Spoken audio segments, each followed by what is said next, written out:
But I do know that people, I do know this. If you look at the name, it's all in there. There are some ex-executive specialists who have gone into community providing to somehow, like, it's kind of like a patient comes to a clinic and they're like, oh, we can agree on and there's a lot of interesting issues. They will send me a we just need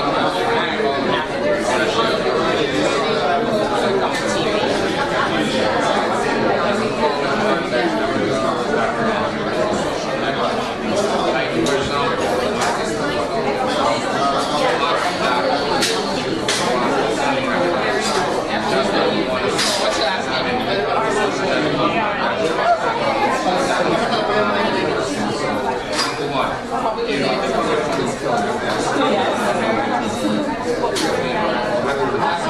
My dad's running but my mom is where my name comes from. So yours big, yours big, and a mom takes yours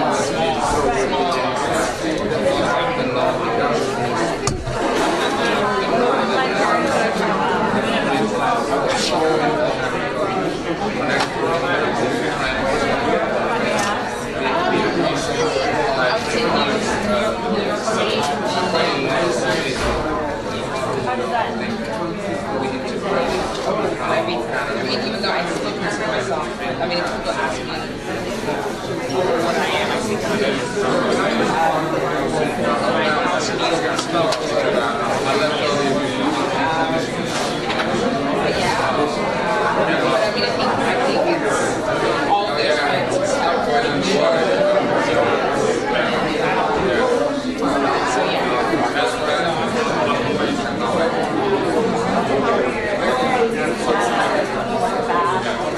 I mean, I'd always really got something. It's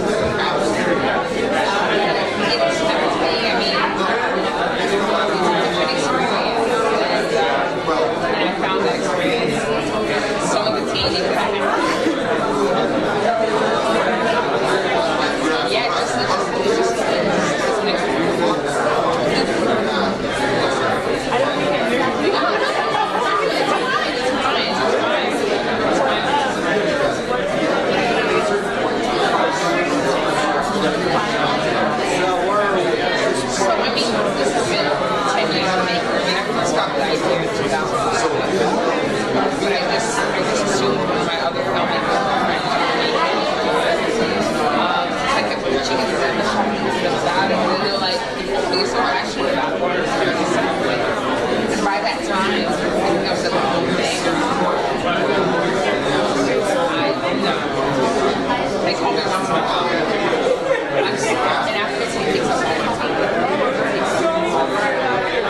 help the fraction.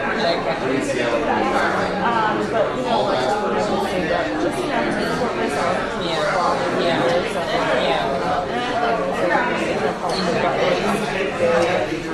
You know, like it's I don't know how to pronounce her name. It's spelled. She's based in DC. She lives one way. I want to make sure it's called. It's called. You know, she has a Twitter.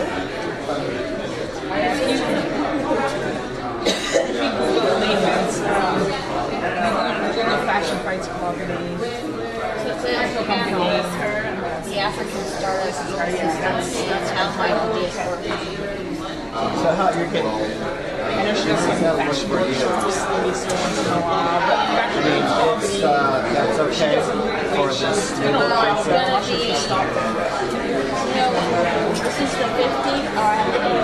You're 85. So if they go back and forth, it's going to be hard. But if one person tops and then another person tops,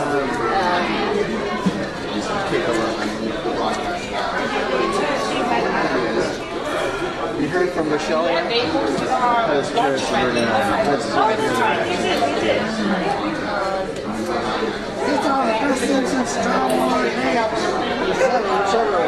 You know what? This is a good lens. Because, you know, you can get 2 people easily, even 3 at once. I'm going to be much wider. This is going to have a much more useful lens. sure. Right, we were just talking about Atlanta.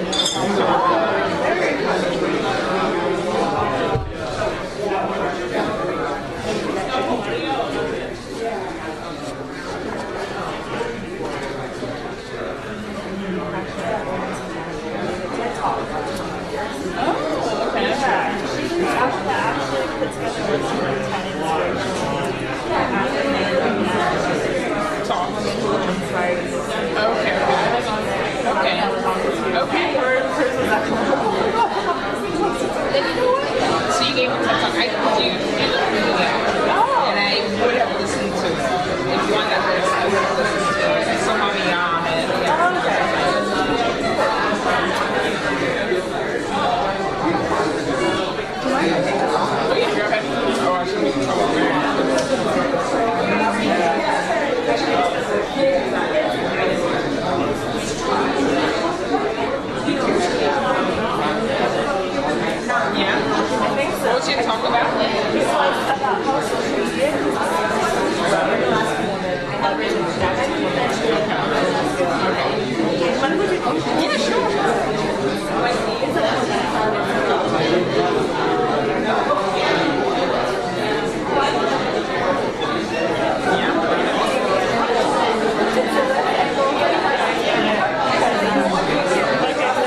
name is Dan Hartz. I am ADN.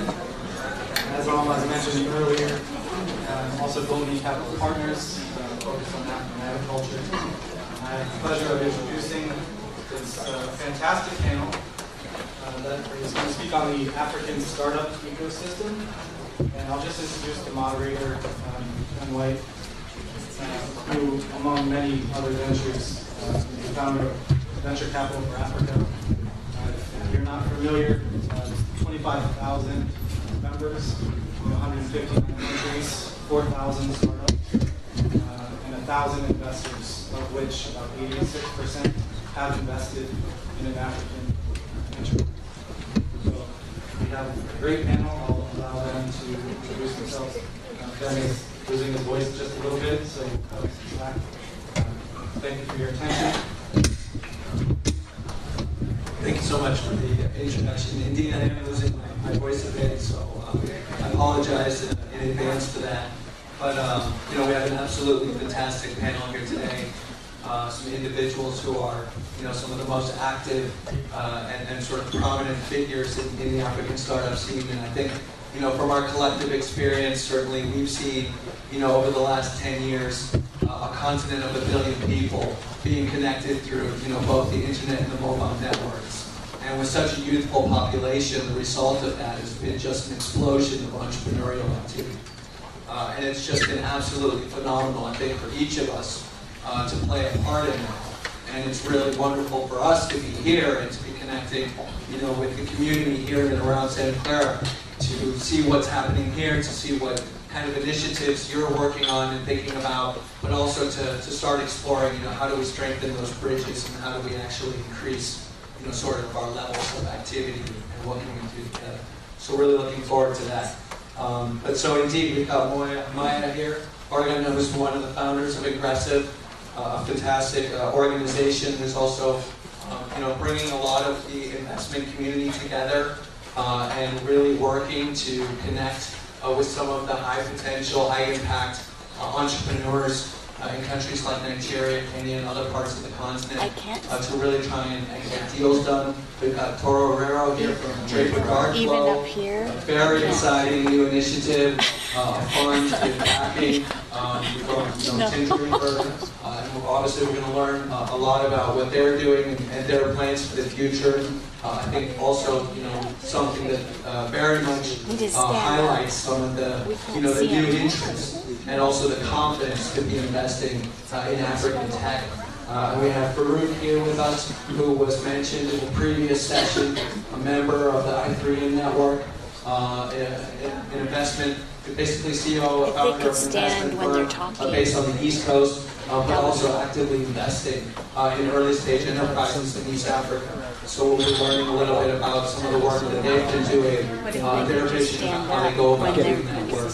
And then we have Eric Osiago, who, you know, one of the sort of the principals who's been active from the very earliest days, a founder of Angel Fair Africa, Angel is Africa, and also one of the partners of Chanso Capital, who will be here and sharing his views. So with that, actually I will, you know, now start asking them questions, but then at the end, of course, also try and save some time so we can have questions and answers, right? So you also have an audience. Can they just stand the when audience they're has a talking chance to really, and then you know, sit sort of down? put your questions on the table and to get some feedback. And I think hopefully there's going to, you know, still be time for a nice conversation and some dialogue.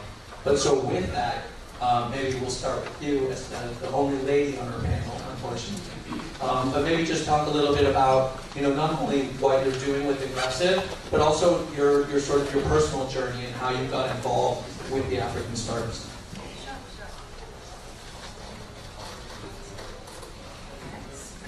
I can't see everybody in their seat. When you speak, you can just stand up. Hello everyone, my name is Maya. I'm the founder of Aggressive, where we guide global capital to founders and entrepreneurs. And what that means is we semi-annual investor tours, bringing cohorts of experienced technology investors from Silicon Valley, from the US, to the Diaspora. The last year we did was to Lagos, where we showcase entrepreneurs, we meet all the ministers, we have them leave with an extensive black book where they are ready to support their portfolio companies. And we also do market analyses around landscapes and investment opportunities. And I would say the reason that I got into the business, my personal journey, is in two different parts. I'll send you guys the long version so I can show on.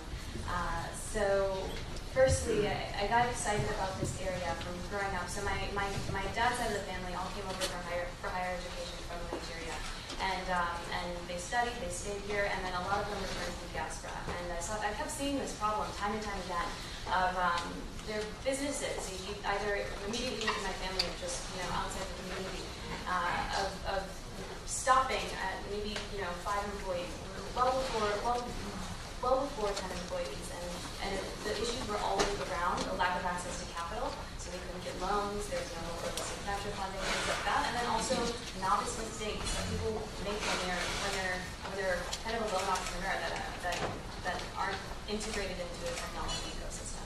And that's the one part. And on the other side of it is more recently, I see there's incredible opportunities. We know 7 of the 10 fastest growing economies, 650 million mobile users, all this exciting stuff. There are a lot of golden opportunities that are happening on the continent.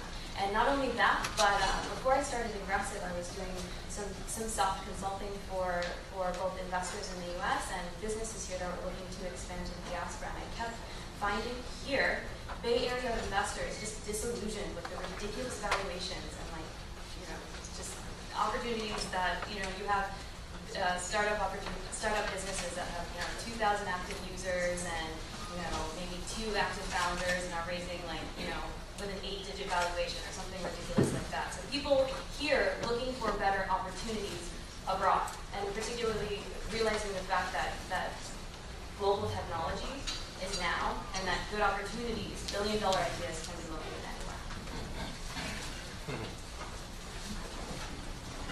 What's up?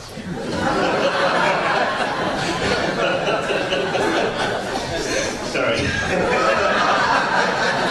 Maybe the jet lag, maybe. So, hi, I'm Toro. I'm the managing partner of Draper Darkflow. Draper Darkflow is a really new VC fund backed by Tim Draper, founder of DFJ. Tim Draper, for the people that don't know, has founded DFJ and invested into the greatest companies in the world, like Twitter, Skype, SpaceX, Hotmail, Tesla, Baidu, and this goes on. So Tim and I looked up and said, yo, let's do a fund and look for the great African startups that were back. So the investment thesis is we are looking for startups that can scale globally. Startups that go beyond their geographical locations. So startups that are just epic. That's basically it. And this has led us to places where people don't talk about, care about. So for example, you will never read about Mauritius and Tetron, for example, or Madagascar.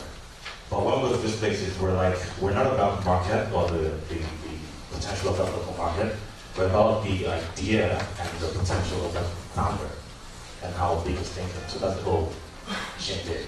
You dig? So that's about it. So we invest anywhere between and we've done some really cool investments over the last few months. We're 7 months old officially, but we started active investment just about 3 months ago. And we've invested in anything from drones to artificial intelligence, AI to big data to a whole bunch of cool stuff. We tend to look for startups that are outside the trend. So startups that are doing, the more impossible the idea is, and the more ridiculous the potential is, and the more absurd and crazy and just insane the founder is, the more likely we are to get excited to them. Yeah, true story. True story, yeah. So my personal journey, I'm born and raised in Nigeria, just came from Nigeria right now, actually, so I'm still there. Started the first startup, then second startup, and third startup, and failed. Yeah, I think it's time to take over the world. That was Nigeria. And I came over to the US, and I was lucky enough to be selected for like the cool entrepreneurial program. And that's when I met Tim Draper and became like a father, mentor, awesome guy to introduce me. And the stars kind of aligned, and we felt it was right to start up a new VC fund project for the continent. So the passion, just to share real quick, is we think that it's time for African startups to build billion-dollar companies. Now, the billion-dollar companies is just a valuation, but we're more into how it affects the world. I'll give you an example.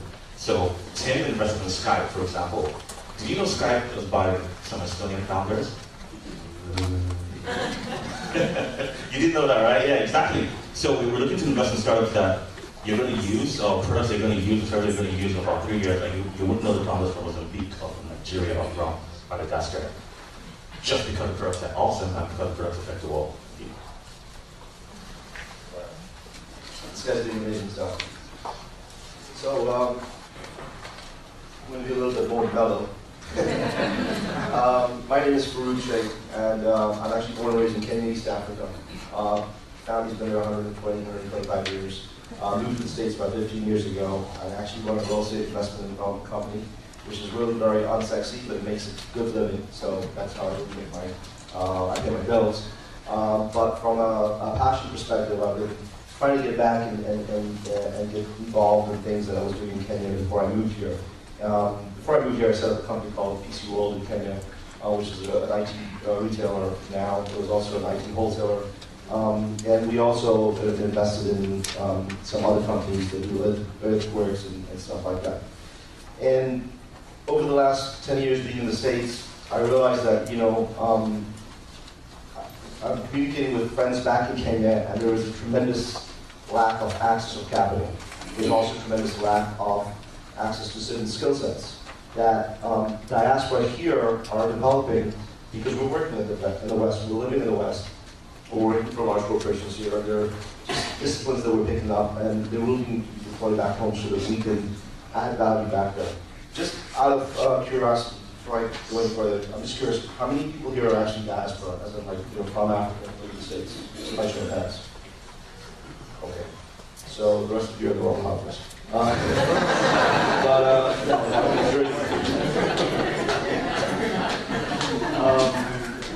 So I have been going back and mentoring. I started by mentoring at Unreasonable East Africa, which is part of Unreasonable in Boulder. If you don't know it, you should look them up. They're very, very unreasonable and cool people.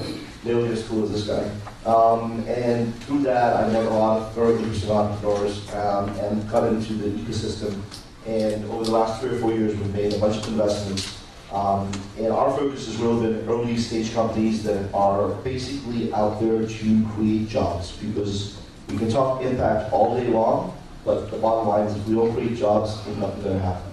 And that's how we're going to alleviate people out of poverty. We're going to be able to increase their standard of living, educate their kids, rent them a house, buy a house, and that's the generational shift. And you can't just get people out of poverty in a couple of years. It takes a long time to do it. And so those economies, in my view, built on job creation, just the same way America was built in the 40s, 50s, and 60s, and Europe was developed, and Britain and places like that. So that's really my MO, and we're just trying to do whatever we can with respect to that. Thank you. My name is Eric Osiakwan from Ghana. I'm a technology entrepreneur and angel investor. Okay, so I run a fund called Shanzo Capital. Shanzo is a Swahili word for early stage. We focus on the early stage, mid and middle. So if you take the financing ecosystem, Atria was talking about earlier, there's the angels, accelerators, incubators, etc. Down there, and then the VCs up here, and there's a gap called the valley up there. So that's the part that we focus on. And so we take entrepreneurs through the valley up there. And we invest between 200K to 2 million over 3 to 5 years. It's like venture building. And we actually deploy 3 types of capital. So there's physical cash that we write to check, but we also invest what we call our social capital, which is to plug you into the network that we built over the years together with my partner. And essentially that allows you to build value over the time of building the business.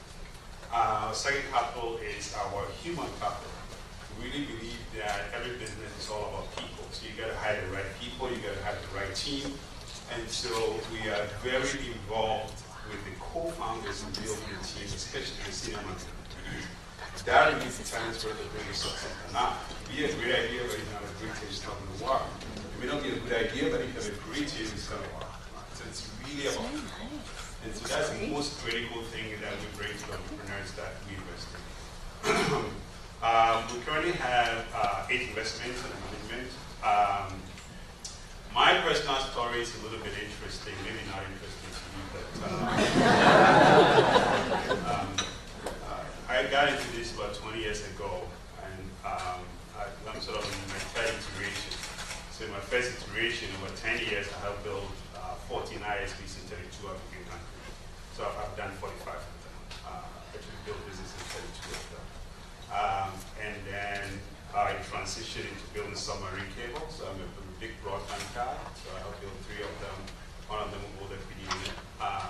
And this is sort of my third iteration, where to a very large extent, sort of it's a chronology, right? So now we have broadband on the continent. The next thing is that the creative economy is beginning to be managed. And so I'm investing and transferring my skills and replicating myself in the new generation of entrepreneurs that are building the billion-dollar industry that we really believe is the digital economy that's going to sort of spearhead Africa's leadership in the 21st. Thanks a lot. So, I think we agree that all entrepreneurs are awesome, but not all entrepreneurs are the same.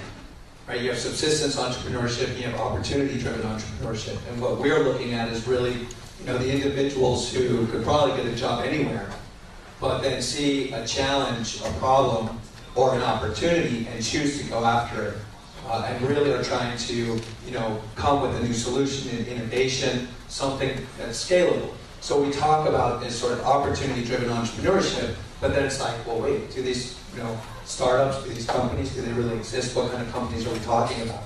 So my next question for each of you is to really, I think today make very clear what is the opportunity for these entrepreneurs? What are they looking at? What are they really tapping into?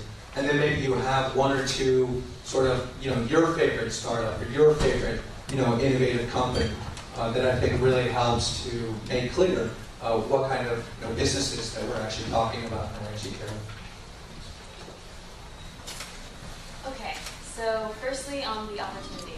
As I'm sure everyone in the audience knows, the oil and gas industry around the world is kind of plummeting, and that has a huge effect on oil-rich countries, or oil-dependent countries, primarily Nigeria. So I was just in Lagos and meeting with some of the ministers of science and technology, the president of the Nigerian American Chamber of Commerce, and a huge push, a major push for 2016 and years after is diversifying, primarily in the agricultural sector, or technology sector, and the financial services sector.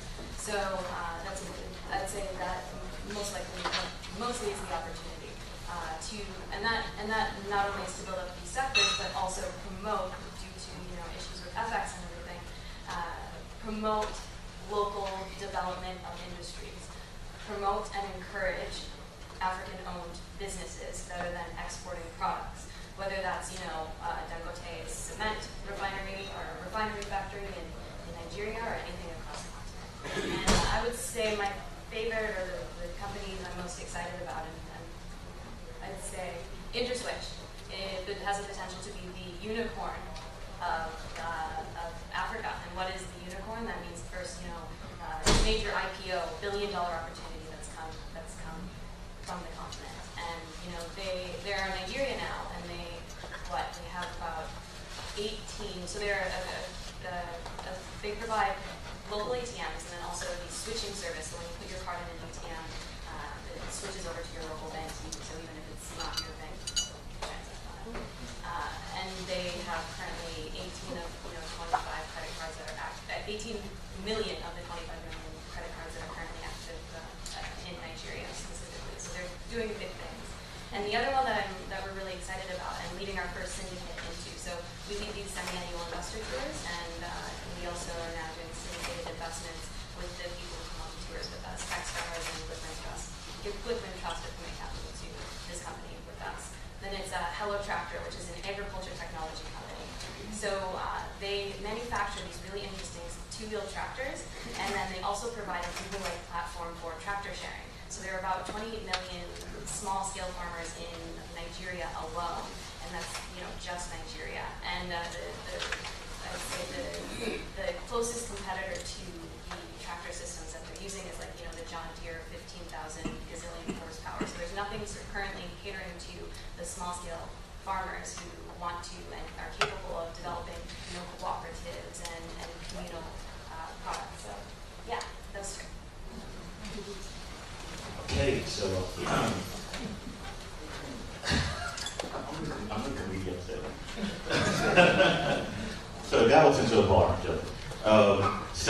opportunities. You got that? Thank you for laughing.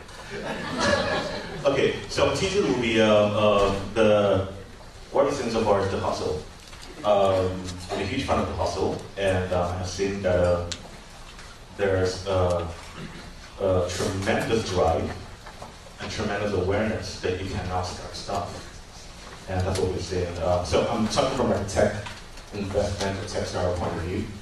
So there's a lot of awareness. People like the internet has also a lot of people like reading more and reading about what tech startups are and what products are, product design and user experience. And so I think that right there, the democratization of entrepreneurship on the panel, and this is actually the topic.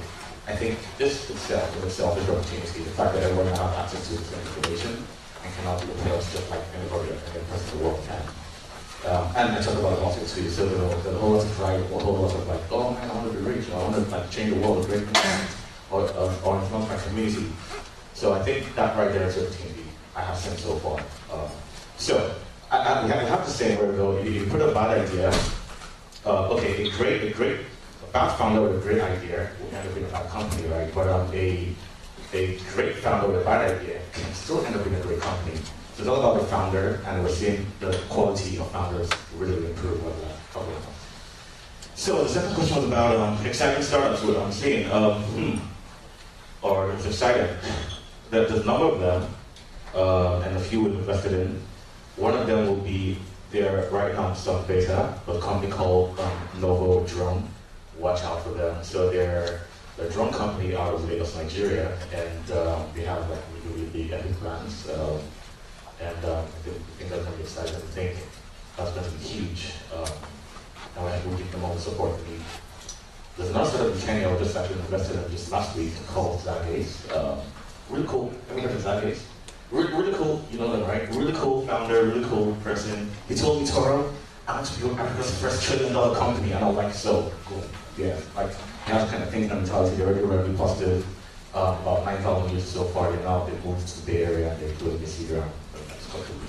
So participation in that round. Really great guy. Another company that we're really interested in is a startup. It's an AI startup called Frida. Frida is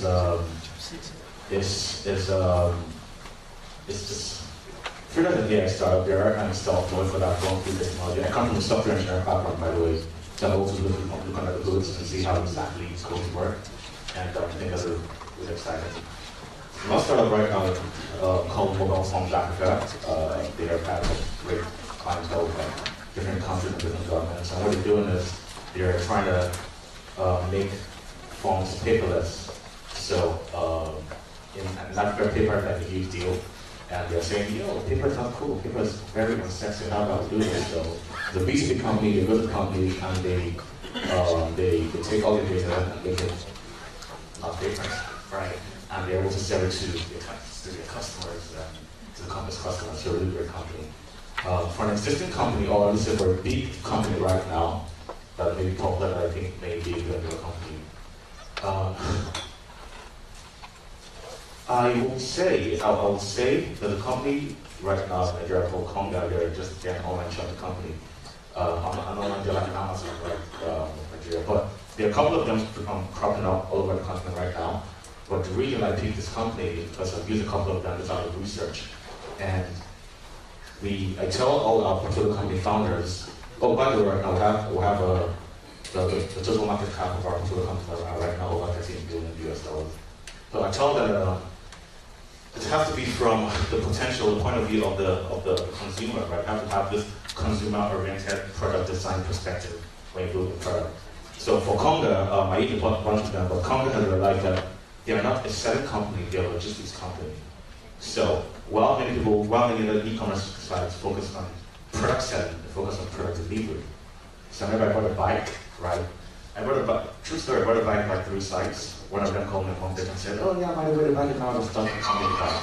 Conga got me the bike the next day. Conga should totally pay me. Look, Conga, if you're listening, pay me for this name dropping there, right?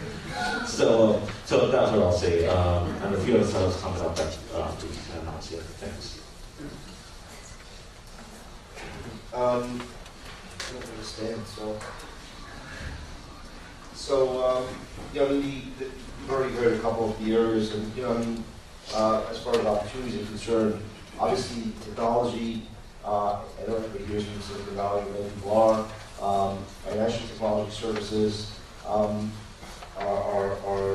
areas of growth there, or areas where there's a lot of opportunity. But, you know, there's also a lot of opportunity in traditional businesses, which, you know, things like distribution. It's highly fractured. It's, and so, you know, fixing distribution systems in various African countries is a big challenge. And that is a technology play, actually. Yes, it is about moving goods and services and having trucks and vans, but it is a technology play that is going to increase those efficiency.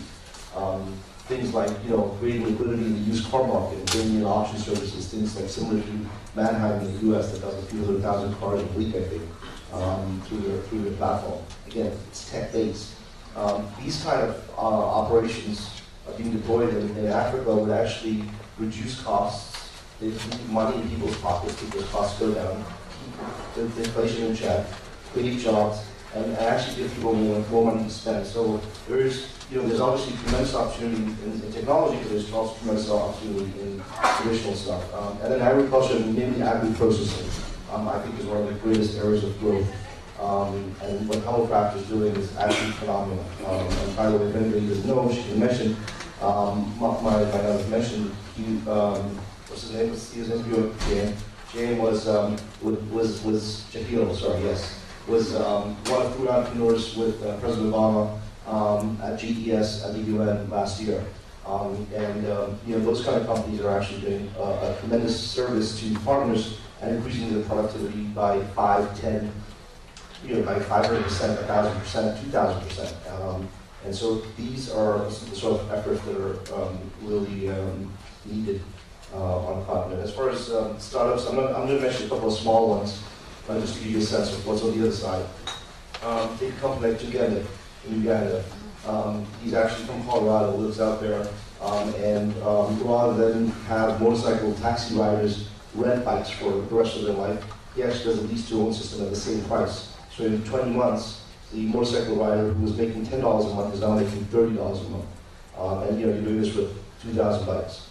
Take a company like Yum in Kenya that started off as a food delivery company, like Grubhub, but they're actually a distribution company as well. So they're servicing online retailers, etc., etc. Again, just increasing efficiencies in the economy. And there's a whole bunch of other ones I can go into, but I think time is kind of short, so I'm going to hand it over. Okay. So since the beginning of this year, there's this, you know, the Africa boom is over narrative that is sort of emerging again. And part of that is the point that Maya made, that because of the collapsing, you know, commodity prices, actually it's a big article written by a guy called Robbins in Foreign Policy. And he argues that the Africa boom is over. And I think he's totally wrong. First of all, no continent has boomed on the back of commodities. So there's no way Africa is going to boom on commodities. Africa has been growing on the back of commodities. The boom is only when you're able to create an industry that can incentivize the creative space. And I think technology is where that industry, that boom is actually going on. So if you step back 20 years ago, Africa actually started charging that cost. By leapfrogging the world to go to mobile. If you don't know, just last year, Africa has got 1 billion mobile users on continent. That's a huge market. And so we really believe that mobile is going to disrupt existing markets. So for example, we take mobile money. I mean, here you guys have credit debit cards. It didn't work in Africa. Now everybody's got their money on the phone. With mobile money, people can pay for the online transaction. So we really believe that opportunity is in how mobile web. By mobile web, what we mean is that most Africans have seen the internet for the first time on their phone. Here you went to the PC, you went to laptops, you get to the phone. Most people just leapfrog. They went straight to the mobile and they see the internet for the first time on the phone. And so that is creating a certain level of familiarity. And most of the digital natives and millennials are beginning to realize that, wow, I can actually build a Google. And that's a powerful paradigm shift. Before, a young graduate from Africa's desire is to get a job or move to the US.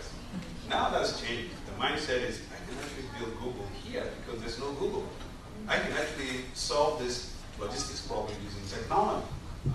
So for me, I think that is the most powerful thing that is shaping Africa's tech boom. So I really believe that in the 21st century, Africa is going to lead the world in tech innovation. And I'll give you a few examples from my own investment. But before I go to that, I'll give you a bit of our team. So we really believe that there's going to be innovations in how tech affects the system. Take financial services. Mobile money is really disrupting that system. So you can take education, how education is delivered. You're going to see innovative ways in which new companies are applying technology to disrupt education. An example is one of my portfolio companies, a company called eCampus. So the website is ecampus.com. Now, this guy has developed a very simple app that allows you to be able to practice past exam questions on your phone. So as a student, instead of you watching Facebook on your phone, you can actually practice past questions and prepare for your exams. That's a very powerful and simple way of getting students to get to the program. And it's like Facebook. So this is a company that I really love, and I think they're going to really disrupt how education is delivered in the 21st century. We really believe that this is also happening in some key countries, the countries that are called the kings of Africa. For those of you Africans, you know our traditional system, the king is the leader and sort of etc. So I took the acronym KINGS, KINGS, and that stands for 5 countries that are leading the digital economy in Africa. So I'm going to give you the test. I mean, it's taking the test. So K stands for which country? Kenya. Oh, wow. I stands for Squad. Okay, I'll give you some clue. Oh, somebody got it. Somebody said it's Ivory Coast. It's Ivory Coast. Okay, since it can be, we can talk about, I'll explain that to you without. So it's Kenya, Ivory Coast, N is, G is, S is.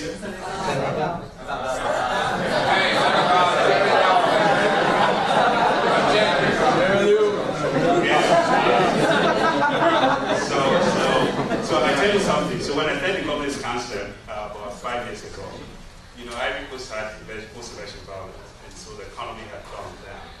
So I actually had no Ivory Coast, and I was sitting down in South Africa. But today, Ivory Coast is bounced back. You know, Ivory Coast is the fastest growing economy on the continent right now. Yeah. Today, as we talk right now, look at the numbers now, Google it, you see Ivory Coast. So in 4 years, an economy that was in crisis is recovered. That tells you that's a very sophisticated economy. And technology thrives in a sophisticated economy. So don't write Ivory Coast out here. You're going to actually take us all. So those are the 5 countries that we really invest in. And we believe that these countries represent East, West, and Central Africa with Sub-Saharan Africa. So okay, you want to get it? Kenya, K, Ivory Coast, I, Nigeria, N, G, Ghana, and South Africa. So those are the countries that we focus on. We believe that these countries are the ones leading the digital economy in Africa.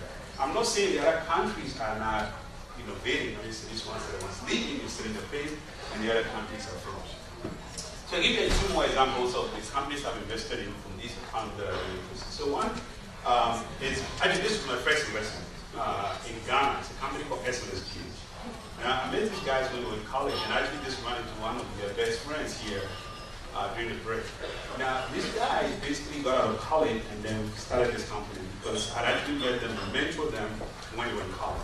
Now they basically figured, well, everybody has mobile. How can we take mobile and make it a tool for business communication? So now, most businesses in Ghana, if you went to a bank and you did a transaction, they will send you an SMS alert. So if somebody wants to withdraw money from your account, you get an SMS alert saying, somebody wants to withdraw $10 from your account, and you can say yes or no. I mean, that's a simple way of being able to stop fraud on my account. So if I didn't authorize the check, I just tell the bank, no, don't honor it. But this guy basically is mobile to create this ability to communicate and enable persons. Another tool the platform they built is called Empower Payments. Now what Empower does is that it allows you to take money from your credit card, your debit card, your bank account into a wallet, and be able to use that to make online payments. So suddenly a farmer in rural Ghana can now do online payments, can accept payments, and doesn't need a middle. So this is really powerful, and this company is the most interesting one. So within the first year, the company went cash flow positive. Within the second year, 50% year-on-year growth in the last 10 years. So we never raised money, we have no debt, we have our own office, it's a $5 million revenue company. Yes. So we did our 10-year anniversary last year. So this is a company that was built by 3 Ghanaians, went to school in Ghana and started in Ghana. Now, everybody can do it if they can do it. Right? So I really think that these entrepreneurs are building the billion-dollar industry that will really create the boom that we're talking about. It's not commodities.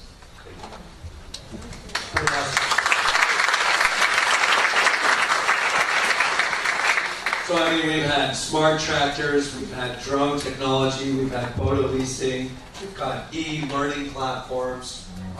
Basically anything you can think of, you're going to find an entrepreneur who's actually building a company, to do something with that opportunity. We were talking about lack of market data and information. We actually have the founder of Soko Insight, Yannick Wang, here with us. If you would stand up, just so people know who you are.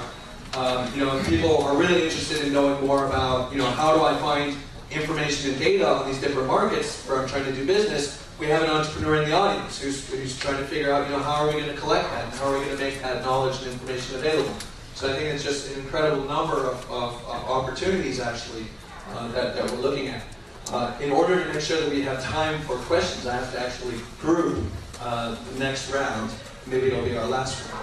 But when you're actually engaging these founders, right, and you're working with these teams, either to help them get further in developing their business models, developing their propositions, or to set them up for investment, or to make an investment yourself, what are you seeing as really sort of the critical challenges? What are the barriers that you're experiencing again and again as you're engaging these different companies? And I think there as well, it's maybe taking a step back and saying, okay, these are still gaps in the ecosystem. This is where we need to put more attention if we want to have more progress, more activity, more success stories. But then I think also leaving the audience with just maybe 1 or 2 of sort of your learnings. What have you done about your approach? How have you tailored your approach to try and compensate for some of these gaps? I know that we could maybe start with you on this one, talking a little bit about some of the investments you've made in East Africa and also how, kind of you've designed your approach in putting together that part of your portfolio, and hopefully the others also have something to say. So yeah, I think it actually depends, like you said, that it depends on the size of the company you're looking at. So if you're looking to make $20,000, $50,000, $100,000 investments, it's a smaller company. And if you're doing $500,000 to $1 million or $5 million, it's a larger company. There are different challenges you're going to discover depending on what you're looking to deploy. So let's maybe talk about some of the smaller ones, where there's a large number of entrepreneurs looking for additional capital, because that's where there's the biggest scramble hole going in the market in terms of that growth capital. And I think what we found is when we initially started, it was like, we'll go in, we'll do due diligence, we'll ask a bunch of questions, we'll get financial statements, QuickBooks files, and we'll sift through some data, and boom, we can write a check. It wasn't so easy. And really what we found is that, you really got to go in and, yes, find an entrepreneur, and yes, you're investing in a team or an individual who has the right passion, who has the right skill set, but then you've really got to spend some time with that company over a few months, actually getting your fingernails really dirty and spend time in their offices, in their business, trying to fix problems in their system, get them a better financial accounting system, put it in place, bring it up to date, governance issues, operational efficiencies. And the beauty about that is you actually get to know the company, so by the time you write the check, you're pretty certain you're making money. And the disadvantage is that it takes a lot of time to do it. But I think that's one of the biggest surprises for us. So for me, going back, I wasn't expecting to have to get that involved. So to that point, we've actually hired a couple of people in Kenya. So now when we come across these smaller opportunities, or even the larger ones, we're actually going in and 1 day a week we're spending that day in there as a consultant / potential investor. We'll let the term sheet up front. And we're going in and we're working through systems and stuff like that. So, but I think the due diligence approach is basically what surprises us. Okay. Yeah. So, I think what has surprised to me or challenge we faced, surprise challenge. So we tend to move really, really fast, and the startups have been like, whoa, slow down. I'm like, well, there's no time to slow down. Make a decision now. That kind of stuff. So it's been very eye-opening to the startups to see that they're actually investors that could be possibly more passionate than you are. So yeah, that's been, actually, a startup told me, there's a term. How are you trying to scam us? Just tell us, right? Like, why don't we just throw money at us like that? You know? Like, no, we're trying to help you, right? This actually was called investment, right? But I don't have money to pay you back.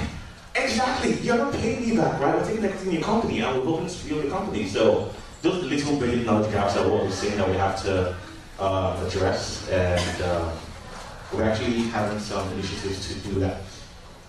Another big challenge is there is, in my experience so far, zero, maybe close to zero, legal expertise in terms of tech and tech startups and how tech startups work. Zero to nothing. So we've had to, right now we're working with like the legal team to organize a little conference or bring in other legal people to say how we can create a framework to do that.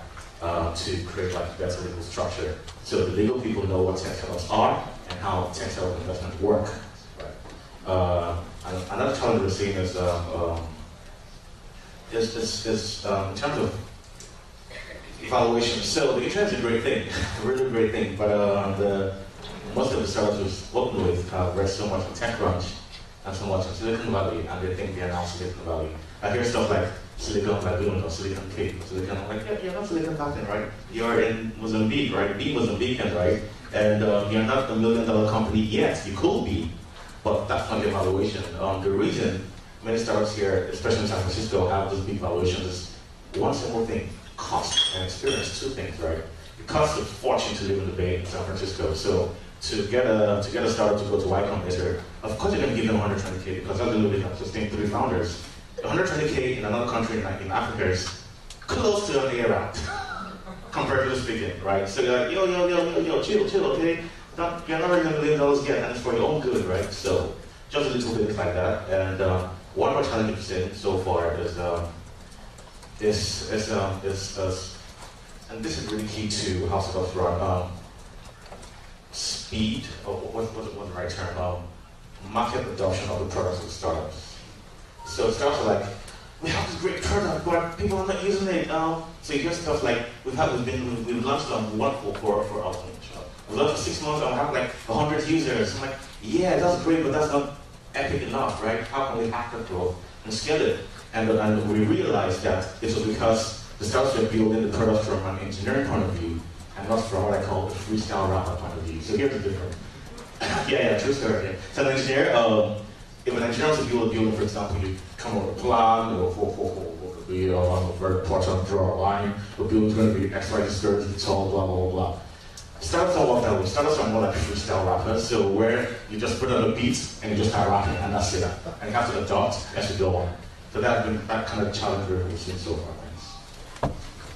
We're not having any time for questions, so we're going to have to wrap it up. But I think what we're hearing there is, a lot of extra effort put into the due diligence up front, working with the founders to actually help them improve their systems, make investments in terms of trying to get the companies actually ready for taking on the capital, but then actually giving the money is sort of only where it starts, because then you really need to be spending a lot of time with these teams, helping educate them about their market, helping them educate about their customer, about distribution, about marketing, sales, about all of these different aspects, if you actually want to see these companies grow. I think one of the final things that we want to leave all of you with is the message that, every single person on this panel is also, here as a channel for you to also engage with not only the work that they're doing, but also, their networks. Very specifically, Maya with her investor tours. She's got one coming up again in 2016. If you want to travel with the group to some of these African countries and meet with these different founders that she's been working with and helping prepare, you should get in contact with her. And then Eric, who's organizing the angel fairs, if you want to come, meet other angel investors that are active in these different markets. also, you know, come into contact with some of these great founders, you should be contacting Eric. And so with that, we want to open it up for questions from the audience with the few minutes that we have left, and see that, and maybe we just start with you and see how far we can go.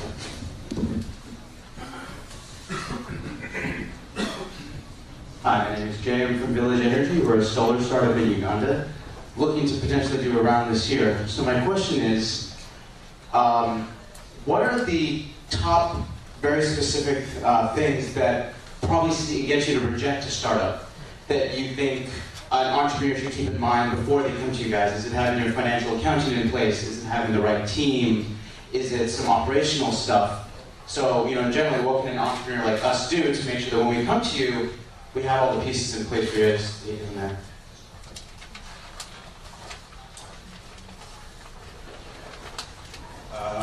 So, I mean, the three things that you look for when you invest in early investment, right? It's product, market, and execution team. Right? Product and market is easy to figure out. The real challenge is the team execution. So for me, I always want to meet a founder who knows their strengths and what they can really achieve, and also has an appreciation for their weaknesses and what they cannot do and why they should partner. I don't want to invest in a company you see me that I wrote a check and I'm on the board, no. I want you to see me as we're in the same boat, we're building this together. I bring capital and a certain level of expertise and experience which you don't have. Right? So if an entrepreneur doesn't appreciate that, then we will not, that's a showstopper. Yeah, so please, we're really grateful to be in touch with you later on. We actually, we're very interested in launching a clean energy accelerator program in South Africa, so you'll be like ideal to talk to. It's going to be really big, we'll partner, that's really cool, and stay here. But what we look for is, we look for the passion of it. I look for the passion of the entrepreneur, and I look for what's that unique insight? What do you know that I don't know? That's it.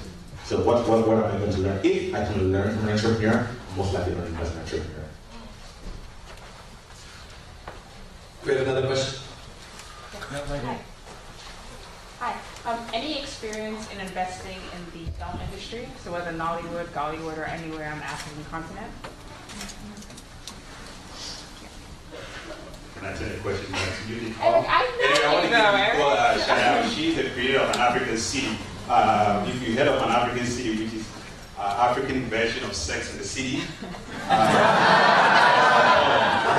she's an incredibly outrageously talented lady, but very modest. So the season 2 is out, right? When is it? Second season out. Yeah. Okay, so you should go online, you should check it out. An African city, just Google it. It's all online. You don't need to pay for it. It's online. Say it again. Yeah, an African city. That's the title, an African city.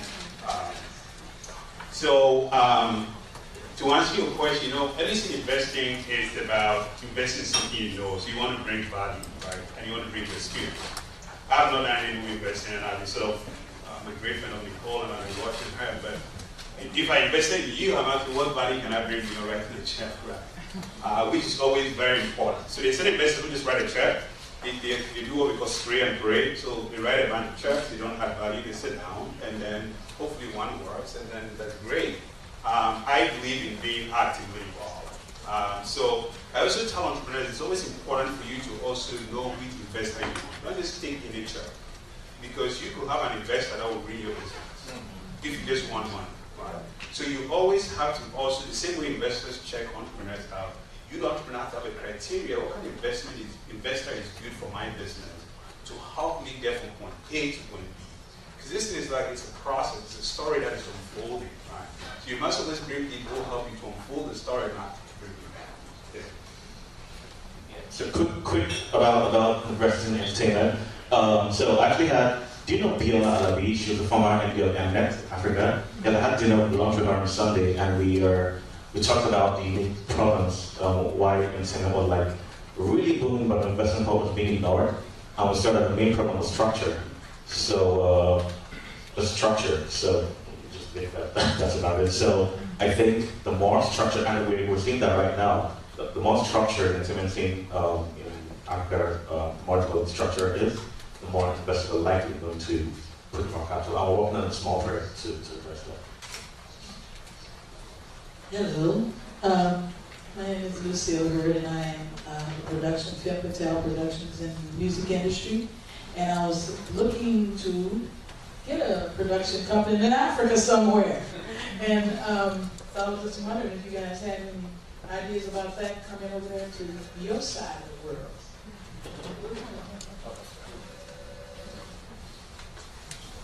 So there's a startup, there's a company in LA, right? And I forgot the name of the company, but they do video ads for startups. So the story, okay, I'm not gonna do the story. Anyway, but they ended up doing video ads for Twitter, LinkedIn, Skype, and many great companies. And they started out addressing one problem. Startups didn't have enough money to do ads, right? And how to do ads.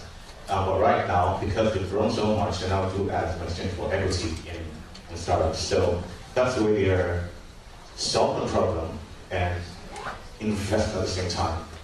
So just an idea, just wanted to throw it out there for you to explore. Name of the company. I can't remember, but it's a really big. Okay, go on YouTube and you'll see a Slack commercial. They did the famous video for Slack the app, and they want to do it. So I'll probably YouTube it and send it to you.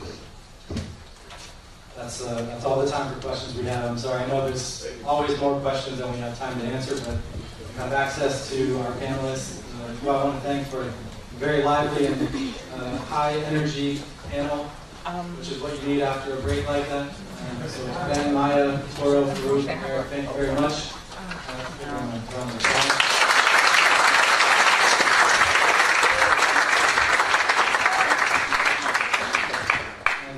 At this time, I'm going to ask our final panel to come to the stage, moderated by Joe Addy.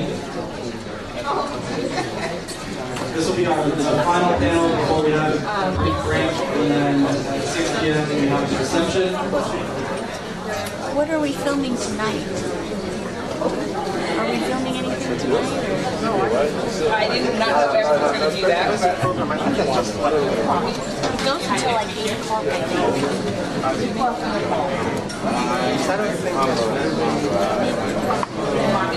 Entertainment. Sorry. There's the remarks. And then all this stuff. Awards and recognition. Yeah, then after that. So this is 19. That's 7:30. Okay, so as soon as that is over, we're done. Because the networking part is just like a big stuff. Okay. And you know where all this is? Is it all happening in here? Yeah, it looks like today now we're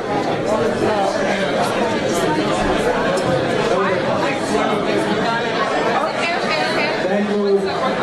Quiet down, please. I'll go.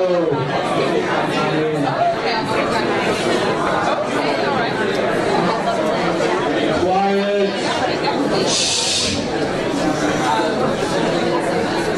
I'll go. Thank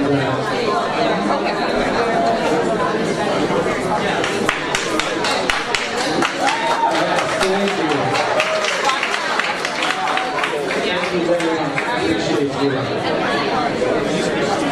Our final panel of the day is about how the diaspora can contribute to human capital. Are you serious? Come on, people. Quiet down. I'm happy to Sarah in here to regulate on all of you.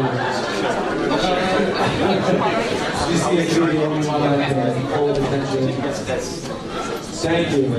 Our final panel is how the diaspora may contribute their human capital to Africa. It's going to be moderated by Joe Addy, very esteemed Joe Addy. She is an economist, a social investor, among many other things. Currently at IDEO.org, where she'll have to remind you all of her title, but she does work on strengthening design thinking excellence and education in Africa. And she will introduce her panelists, and please give her your full attention. Thank you. pleasure to be here. I first want to get our heads out of the investment space and into a different mind space. So much of the information we've heard today has resonated with us in different ways.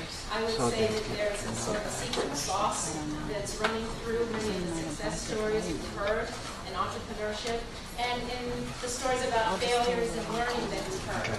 And what we are going to explore on this panel is how each and every one of us in this room can make the work we do better, more insightful, more efficient, more effective, and more impactful by a set of disciplines which we're actually going to invite you to heighten with us. It's not an end game, it's not a set of tools that are fixed in time, it's a set of tools about through experience we learn more all the time. So I almost put a little bit of an academic hat on. Africa is incredibly rich in creativity and talent for millennia. Africa has brought to the world transformation like science, mathematics, music, architecture, art, and design. And most recently, as was mentioned, transformational applications of mobile technology that are disrupting the world. Contrast this incredible richness with the reality that Africa, as we all know, faces challenges that are systematic and complex, challenges that keep the continent from realizing its full potential. Unfortunately, most of Africa's innate creative energy is focused on the small stuff, on the fabrics, on the crafts, even on accounting for yesterday's jobs. The World Economic Forum repeated that for any young person going into a technical degree, what they learn in the first year, 50% of that is obsolete by the 5th year. We cannot raise our children that way. The skill sets that were interesting 20 years ago have changed. The skill sets that were important 5 years ago have changed. Creative thinking, yes. Leadership ability, yes. But guess what has soared in the last 5 years? Creativity. What does that mean? What is creative confidence? That is what we're here to talk about. We'll explore with you today the role of new approaches to leveraging capital, so that human capital, so that all African communities can reach their own potential. I'd like to introduce the wonderful panelists that we have today. I'll start with Amini Kanunju. Amini is President and CEO of the African American Institute. It's the oldest U.S. nonprofit targeting talent development in Africa by increasing access to education and skill training to nationals. I have to give her a special thanks because it's that program that brought my husband here X decades ago. But she has some interesting things to tell us about their learning and about how they're shifting gears, and we want to pay attention to that. Next is my good friend, Patel. He's the Director of Product Development at Citrix Systems, a $3.25 billion leader in software-defined workspaces. With an MBA from the Haas School of Business and a computer science graduate of the Indian Institute of Technology, she brings a business and technology mindset to the conversation. So one academic, one business guy. And we can even top that off a little bit with Danny. Danny Banerjee is director and founder of Change Labs at Stanford University, focused on innovation of scale transformations. He's a teacher at Stanford D School and the former director of Stanford's design program. He had a previous decade of technology innovation, of being a technology innovation lead at IDEO, which is more or less the parent company to the company that I work with right now. He originally practiced as an architect in India. Now, let's start by, if I can sit down, by asking each of you to talk about a relevant activity to why the group is here today. I mean, if I can ask you, I understand that you're launching 3 higher education pilot projects to educate Africans in Africa. That's a switch, isn't it? Yeah. Thank you. Thank you very much, everyone. I'm very happy to be here. This is a subject that is very close to my heart because I really believe that education, skills training, and everything surrounding that is what is a key important component of economic development and entrepreneurship and everything that we're talking about here today. As it was said before, AI was originally created to provide scholarships for Africans to study in the United States. And we did this work steadily for almost 45 years. Okay. Stand up. Oh, stand up. Oh, okay. We did this work for a very long time, I'd say about 45 years. Most of the support, I'd say 90% of the support for this program came from the US government. And, we can talk about, why that support was given and why there was this push to bring Africans here and study here. I think, it obviously incredibly important work. As a result of that, we have many high-level individuals who obviously went back to their countries and became presidents and prime ministers and executives, successful executives. So that was really, really good work that we did in that period. But I have to add a caveat. While many of our best minds came to America and developed those skills, and some went back, some stayed, the sad reality is that our educational institutions actually were going down. So we're building individuals, but we weren't building our educational institutions. And, the University of Kinshasa, which at one point was actually a very good university. My father graduated from that university, and he went on to get an MBA at Osaka University in Japan. He was recruited by Japanese government. He was top in his class, and they really liked the education that he received at the University of Kinshasa, and they knew that he would do well in Japan. Just to give you a sense of the quality of education in the 70s. So here's the challenge. University of Kinshasa today is a sad place to go to school. University of Kinshasa cannot move and come to Harvard. Institutions don't move. Institutions stay where they are, but people can. My father gets frustrated with the government or gets frustrated with the economic situation in Congo. He picks up, takes his children and leaves and comes to the United States. University of Kinshasa doesn't get to do that. It has to stay there. It has to work within a system that is not conducive for its development. So one of the things that we launched about a year ago, well, officially we launched it in September, our gala, is this fund. And it's a fund that will raise money for African students who are under-resourced, but have done very well in college, to go to some of the best African universities that Africa has to offer today. And it's our attempt to increase the human capacity, but to also increase the institutional capacity. And let us start looking at African universities that are working today, that are doing well, and let's elevate them. And then let us also look at African universities that are poised for greatness, and let's figure out a way to get them to be top-tier universities. Because I'll close my statements by saying, no economy, no country on planet Earth has ever reached middle income or high income status without a strong educational system.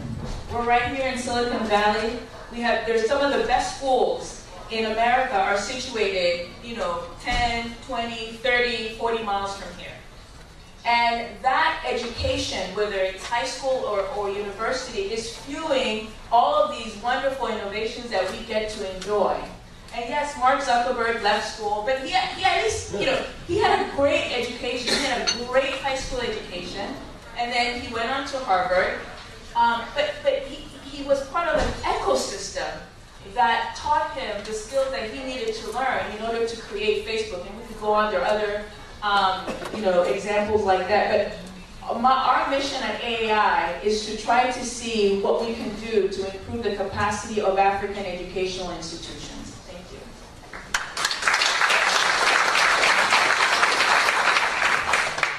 Chi, I'm going to skip over you for a minute and then ask you the follow-up question. So AI is shifting to make sure that there's capacity building of institutions of higher education in Africa. What should those educational institutions be teaching? How can we shift the creative landscape in Africa towards social transformation? First of all, thank you for the opportunity of being here. And I just kicked a glass really nicely. A wet piece of carpet to stand on. Just earlier, before as a preamble, I was just thinking about why I feel tremendously at home out here. And I think it is a certain kind of alignment of intent. And I'm going to pick up on that intentionality train.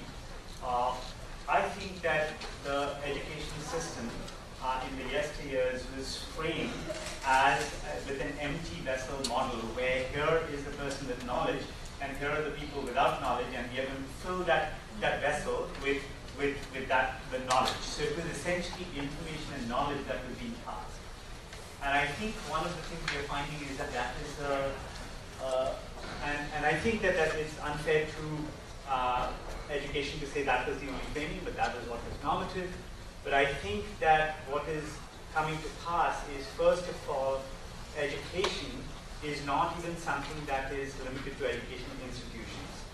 And education is a way in which you change your mindset, your skill set, your intentionality, your action repertoire, and your grasp of the world in a dynamic and complex world, where nothing is static, where if the way that the problems are framed to you is not necessarily the way you actually should accept the framing, to question it in a new way. And partially that is because the nature of the challenges that are facing us are of a scale, magnitude, complexity, urgency, and of a critical nature that our dominant fields and our dominant ways of thinking are caught flat with. We just do not have the ability to have the confidence that you can move into and design a world which is particularly desirable. And every indication is such that in not an unreasonably huge amount of time that we can say that okay, it's the job of some other generation to solve. We have problems where we know that we need to be working on them now, but we do not have the means. And that is looking at it from the problem standpoint. But if at a theoretical level we are saying that we are now creating the new capacity to even take a crack at these, it's a very different structure than the ones that the education systems have been designed for in the past. So to your point, I think what we are trying to create is fundamentally an ability to look at the world in new ways and identify the right problems to solve. So instead of just doing things right, we have to figure out what is the right thing to do in the first place and make that decision. And then, having figured out that there are certain aspects that need to be done, not be too formulating defining our success in very short-term ways, to realize that actually the bigger innovation lies in finding solutions that serve our short-term needs without compromising our long-term needs. And so that's an innovation path. But then just characterizing a system and knowing that this something needs solving is hardly the ability to solve it. So the ability to solve it is another capacity in itself, but we need to solve it in highly innovative. And by innovation, I have a very, very simple definition of innovation, which is whatever it takes to outperform the normative needs by a very large amount, right? So in order to illustrate, think about the 100-year history of high jump, right? We went from 4 different styles: the scissors, kick, the western roll, the straddle, and then the Fosbury, right? Now, the Fosbury flop allows the human body to go over a height which is not quite as high as the ceiling, but not quite that much lower either, right? It's like 8 foot something, right? Now, when Dick Fosbury did the Fosbury flop, he actually did not announce that he was going to use it because he would have been disqualified. He just did it, right? And showed that it can be done, right? But having done that, rewrote the rules. The number of people who are practicing the high jump with the scissors kick for the next Olympics is exactly 0, right? Right? There's nobody who's doing that. But much more importantly, if you went back to the era of the scissors kick, the phosphorus operative looked like utter madness. Because you're leaping with the back to the pole, your feet are the last thing that are clearing, you're falling on your head, it just looks wrong, right? So the solutions of tomorrow, if we frame it via the wisdom of today, they're likely to fall very, very far short of the kind of solutions we need. So to come back to your question, the capacity that we're trying to create is the ability to create new types of systems that can create systemic change, right? And that goes beyond a certain set of equations you're given, a certain set of tools that you're given. It is very much at the root of what is it that you're pointing towards, and then the entire chain where you can actually direct it towards action. So I can go on, but I'm going to stop. Yeah. And Ashita, I'll come to you now. In the conversation, you mentioned that, in your opinion, an entrepreneur may be one of rare geniuses who knows what consumers need. For example, Google search, Apple iPhone, Southwest Airlines. And for the rest of us, human-centered design or design thinking, which is in part what Danny's just talked to us about, it's named many different things. It provides a systematic approach to focus on customer needs, wants, aspirations. But why should businesses care about this? So I'm signing up. You guys have asked all of the panelists to sign up, so why don't you guys sign up for a moment?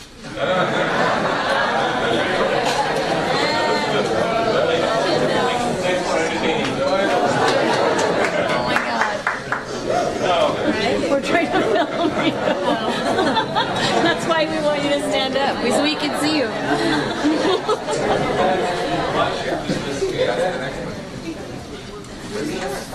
And how I arrived at the answer was based on my own career, where initially I was creating products and being admitted a new engineer. I was very happy when customers were using it, much less delighted. And over time I thought, I think I need to learn something about management, because I still don't understand what customers want, what they need. And let me figure out by doing that. So I went about doing that. And still, I see, and after a few startups, I realized that I still don't know much. So I took a long path in a very short summary. At the long path, we realized that practicing human-centered design is the way to get your business to be successful, especially for entrepreneurs. Because you have few resources, you got less money, less talent than large companies. But what you got is you got focus, and you have very concrete constraints. You can take those things, apply human-centered design, and get to a customer traction that can vector your business. I handed out some cards about human-centered design, but we're going to go over basically the principles. It can be framed in many different ways, but it will always have these principles. And we're going to kind of consider them each in turn. The first one is the concept of empathy. What does that mean to you?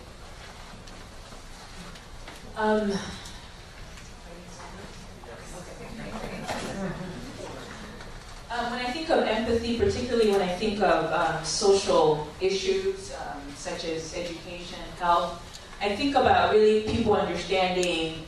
It's going beyond walking in somebody else's shoes. It really goes beyond that. It's really understanding and talking to the person that you want to so-called assist, and having them give you their vision of how they see the solution. So I think part of empathy is understanding the solution that the person who has struggled with that particular social issue, and if they had the power, how they would change it, and really understanding that and embodying that as you go through the design thinking process. So the example that I got when I was attending the design bootcamp at Stanford was around GE theme-based scanners, and you can look up, Google that, and so the guy who designed these scanners was, after delivering a new scanner to a hospital, goes to the operator and proudly says that this particular model that we are bringing out, one is going to win one of these amazing contests that all the scanners go through. It's like Oscar awards for scanners. And as he was walking out very strongly, he saw that parents were dragging a 3-year-old to that scanner to get scanned. And the 3-year-old girl was almost in tears. And the operators said, okay, let's give her sedative. And that really shocked him. All his professional pride around the scanner's features completely went out the window. This was his first aha moment of empathizing with this customer. And you can go read up more details about this and describe very beautifully. But that's what empathy is about.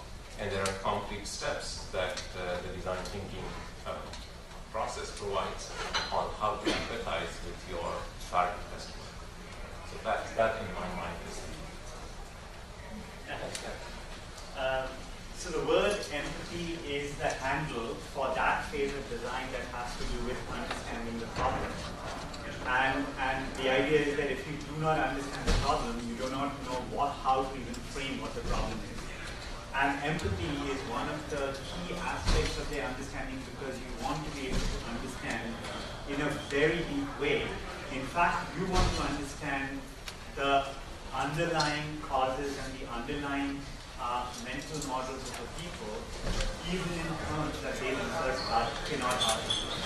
So if you had a way in which to really understand the root causes, they might not be able to articulate to you what that problem is, but if you are, as a person designing a solution, if you had a good lock on it, then you would not be serving the surface need as they're asking you to, but you would deliver on the real need that they don't think to tell, right? But even I would say that in the word empathy, there are many different lenses you can take. There is the unmet need at a human interface level, where something is frustrating me, I don't know it's frustrating me, but if you delve into it with the right angle, you will go away with a very good understanding of why it's frustrating. And I've not really told you that it's frustrating. That's, I would say, at a surface level. And yes, there is a whole lot to be solved at that level. But if you take a much more, I would say, behaviorally informed, where you're asking yourself that this person is operating in a very, very reasonable manner, given their cultural context, given their situational constructs, given their conditioning, given their value systems, given their motivational frame, their action repertoire, and all the ways in which their decisions have the biases and errors that all of our decisions have. And if you take a fairly sophisticated lens, then you can unpack what's happening in ways where you come away with a very deep level of insight, not just about the person you spoke to, but the larger social or socio-economic, geographical construct in which that person's behavior is playing out. And so empathy is a shorthand for a very deep level of understanding, and you're asking the question why multiple times. So you're saying, why is this happening? And then you get an answer, and then you ask the question why again in order to get to root causes.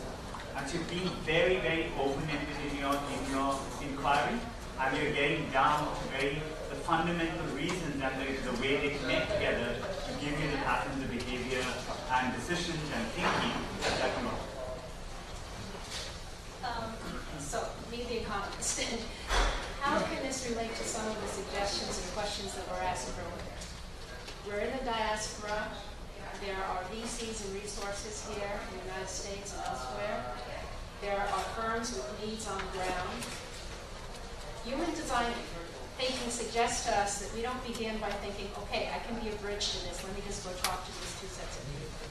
It begins by maybe going to talk to the VC, maybe for the next 2 years, maybe having lunch with that person for a very, very long time. And maybe you will understand that what that person needs is not data at all, but they need to just have trust in a person who's going to tell them about something they don't know. Because I think we can all come up with circumstances where someone from Silicon Valley has handed thousands or millions of dollars to somebody they did not know because they trusted the intermediary. It happens all the time. So it's more about trust than it is about data.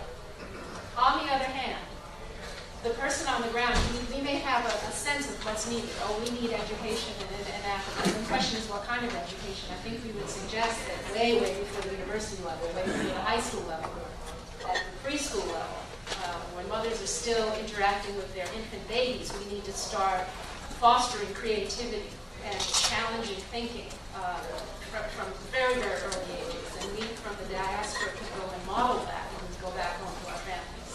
That's very valuable. But it's also to ask some of the businesses and entrepreneurs about their lives and about what they think they need, not our perception of what they need, but begin to tell those stories. And this is something we cannot do all by ourselves. So it comes to another point, but let's first go from, first of all, you want to empathize, and that's what it means. It's not in a superficial way, but really it's about doing your homework with a very open heart. The second one is to define what the problem is, define the challenge. And in the process of defining the challenge, involve everybody that you've made contact with. Involve the VC, involve the person who maybe has a chop shop on the street. In creating the definition of this problem from the beginning. This is what's so valuable to businesses down the road, because then they will already have de-risked things by doing the research up front. They don't have to start all over again when they've got a fancy machine at the end that they really haven't done the fundamental research for. Now the next area is ideation. And I'm going to start this way and ask you to speak to the concept of ideation again. So, given any point of departure, the question is to what extent can you come up with ideas that have the potential for scale impact and scale success in any way you define success. And it turns out that the human mind works in many different modalities, and one modality is called abductive thinking. And abductive thinking is very different from deductive thinking or inductive thinking. Deductive thinking is posing a question and putting it to a test. Inductive thinking is looking for patterns, where if you see 10 crows that are black, you think all crows are black. But abductive thinking is the ability to imagine possibilities that don't exist yet, right? So it is the ability to exercise your imagination. So if any of you were to be planning a birthday party that is a dramatic birthday party, you all look about 30, right? So let's say that you were planning a birthday party, a 30th birthday party, and you want it to be incredible, incredibly memorable, right? You would not just go and take saying, okay, I have a cake, I have to handle that. You would imagine what it would take to make it incredibly successful, right? And the part of your mind that you're using is the part of your mind you need to bring to bear to solve problems in creative ways. And so what it is super useful to do at that time is to not try and come up with one brilliant idea. You go divergent and come up with many, many ideas, and you're in creative mode, and then you pivot and decide, okay, now is the time to get bloody-minded and throw all of them away if need be. But if I've come up with 100 ideas in a short period of time, one or two of them might have the seeds of success. And if they don't, do it all over again. So ideation has to do with going very broad from a more point of departure, using your imagination, and then about which ones to cull down to take forward and doing the whole thing over again. So ideation in business context is quite important, and Kanban, which some of you may have heard about, is practiced by Japanese car companies, and they clearly show a big advantage, competitive advantage over business, because they incorporated the feedback from line workers, which is the part of the ideation process, to bring in different views from all aspects of your business and then incorporate in a meaningful way, as far as it is. Another example is where some of the students from Stanford, they went to Myanmar, and they were saying, how can we increase the farmers' income through better irrigation and through their process of design approach, design-centered approach. And they realized that, in fact, the issue was about lighting, not the irrigation. But they weren't going to realize unless they went through the right kind of ideation process, where they actually brainstorm through all sorts of scenarios and how to solve the root cause, rather than being fixated with the idea that, okay, we are there for irrigation and irrigation. That's key for an entrepreneur, is that keep your mind open and focus on the problem, not on the solution. And Amini, how difficult is it for you to help people identify what the big questions are that you need to answer, rather than go into solutions? So just even outside of the work that we're doing at AAI, when I think of design thinking and I think of this part of it, ideation, I think what has happened in Africa often is that certainly design thinking has not been applied in solving some of our big and small issues. And sometimes when we come up with solutions for certain problems, we end up creating other problems. And the other thing that we tend to do, obviously not applying design thinking, I think if we did that, we would get a lot further. I can think of several examples outside of AI in which, for example, I can think of a project in Congo, where I was born, where I'm from, in which there was an educational issue that was being dealt with, and there was some donor money that came to help with this issue. And there was a perception that the problem was a gender-based problem. Some of this was, borrowed from other places, and that gender-based problem was brought into this community, was perceived as being part of this community, and girls were given certain tools that, and boys were excluded from those tools, and it created a whole new set of problems that was not there in the beginning. And so the parents of this environment became very upset, because they said, well, what about our boys? I mean, they need this tool. And I don't want to get into too much details, because if I do, you may Google it and figure out who they are, and I don't want to get in trouble. And so it created this whole issue. So I guess all I'm saying is, when we're brainstorming for ideas, and we've gone through the design thinking step, I think it's really important not to come up with solutions that create other problems. And I think in an African context, particularly when we look at our social issues, health, education, I think some of that happens quite a bit, and it's quite unfortunate. Thank you. To step back a little bit then, some of the principles of design thinking are mostly just get started. Never get started alone.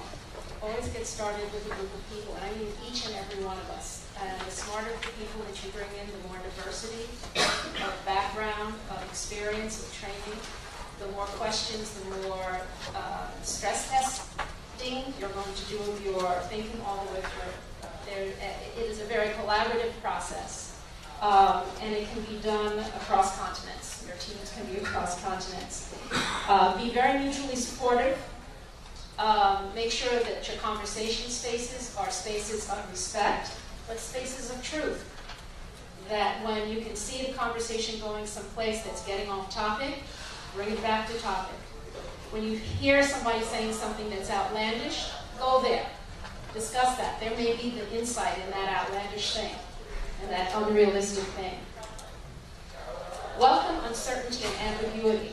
Keep moving forward even if you don't know what you're doing. Don't overreach in the sense of don't get into putting too much investment in something before you know what you're doing. In fact, do it cheaply first. And stumble early. And figure out the pathway early. And then build as you go, very steadily. Yes, it's good to make mistakes. It's even more important to rapidly incorporate the learning from those mistakes into what you're doing and to share that learning with others. They'll share back with you, and that will help you move forward that much more quickly. Mostly just stay very positive, and it sounds like I'm coming from a hippie space, but it's true. Stay positive, stay loving, and stay persistent. If you start squabbling too much on the front end, you're not going to have those teams going down. So it takes every one of us to be a bit patient with each other because these are hard and difficult issues. We have seen, certainly in the product space, in developed countries, in the service space, in the environment space, that design thinking works. Faster, saves money, more efficient. The complexities of incorporating it into a development space, low resource space, are going to even be more challenging. But the principles are the same.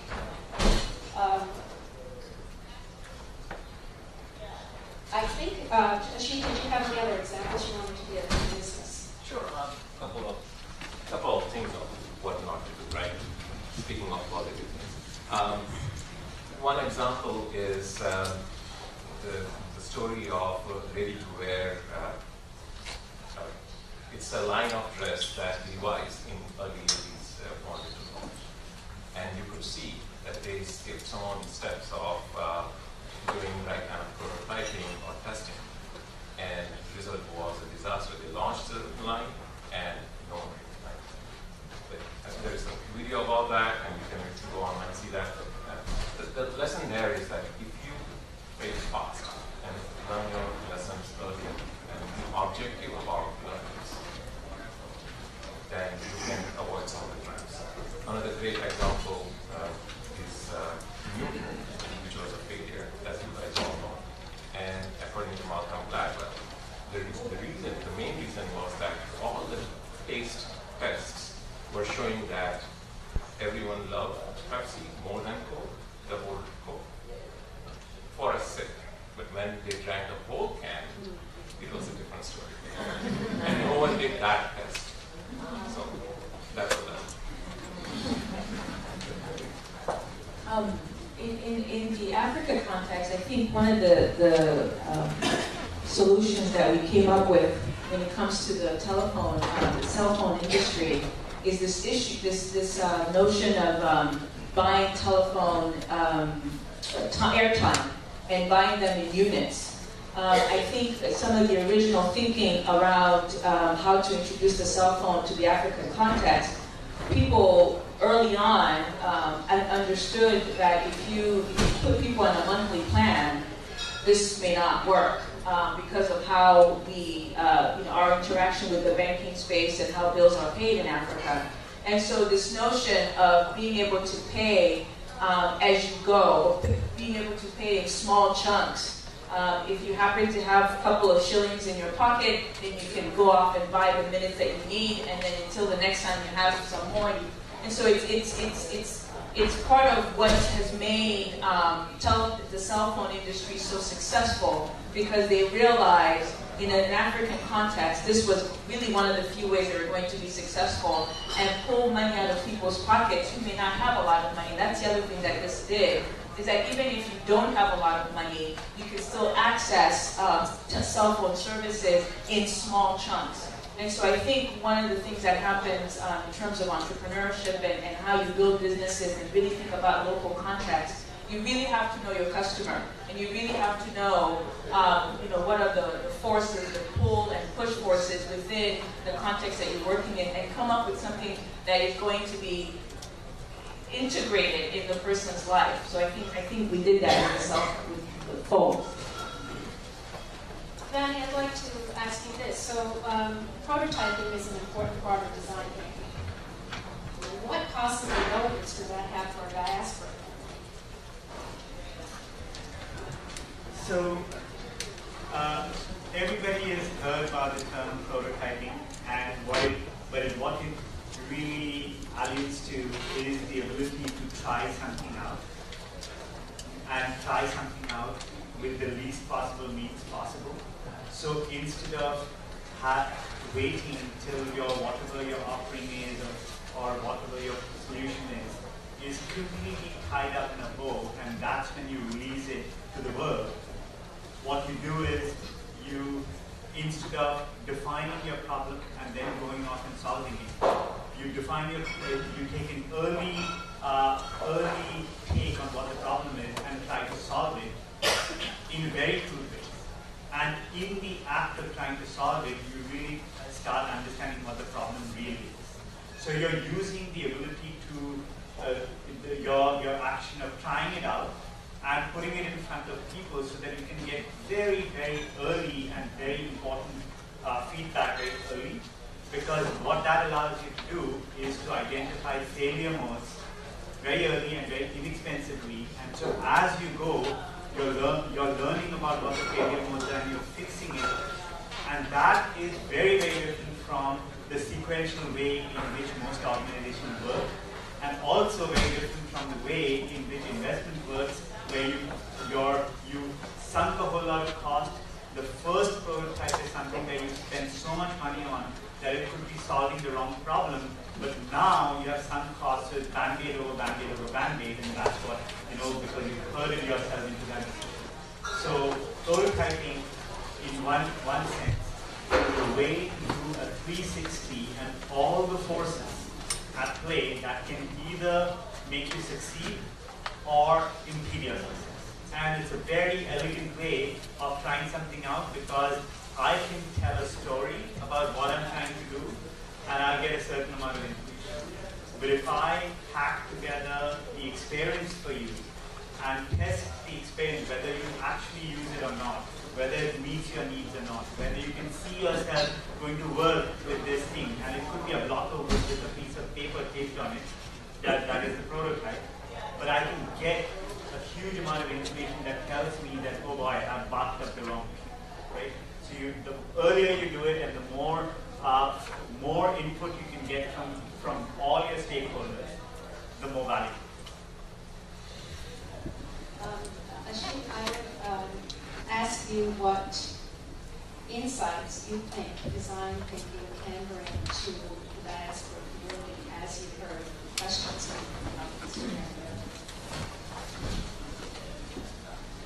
I think one of the questions was around how can we embrace risk, and another one is lack of resources. Right? How can we get funding? And in some ways, we look at the lack of funding and we say that is a good constraint to have, especially in very early stages, and use that to your advantage and really use design thinking to go through very quick and cheap iterations, and thereby embracing risk as well as de-risking your ultimate solution. So, and I'm saying this thing, it sounds somewhat good, but having gone through that myself, through a couple of startups, one which was funded by VCs to the tune of 50 million plus, another one which did not get even $50,000. And I was in a blue-collar garage sweating in the summers and shivering in winters along with 4 of my colleagues. And the second experience was much better. We had a lot better success. So it's a personal experience from which I speak, that lack of resources in some ways or many ways is good. And if you want to hear more story, I'm here after the. And Mimi, what would you like to share, particularly with regards to the diaspora and design?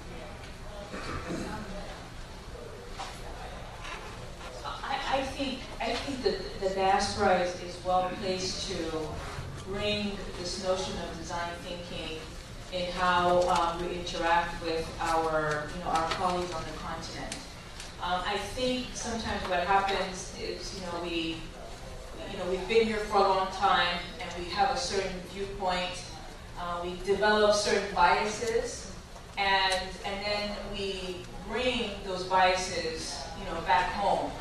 And sometimes, we get taken aback by, the reception that we get, and people aren't as welcoming as we'd like them to be, and we're thinking, what's wrong? I came up with a really good idea, and I think it's going to work here. But I think if you use a design thinking model, you hopefully get rid of those biases and the habits that could work here, and you open up yourself to the possibilities that are more rooted in the realities where you're working on the African continent. So I think that's the contribution. I just want to say something about prototyping. For this scholarship fund that we've launched, there were some people in the organization that were pushing for us to raise millions and millions and millions of dollars first before we start working with universities and start giving out the scholarships.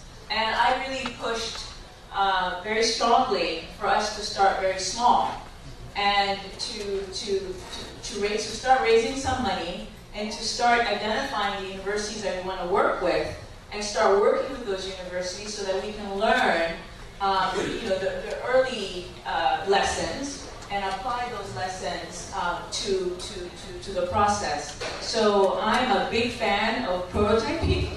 I'm a big fan of starting small, even if your vision is, our vision is to ultimately have $10 million to give out a scholarship. But we're not going to get $10 million today. We're going to get less than that today. And we need to start today and start learning those lessons. And so that when we get to $10 million, we've learned and can use the money properly.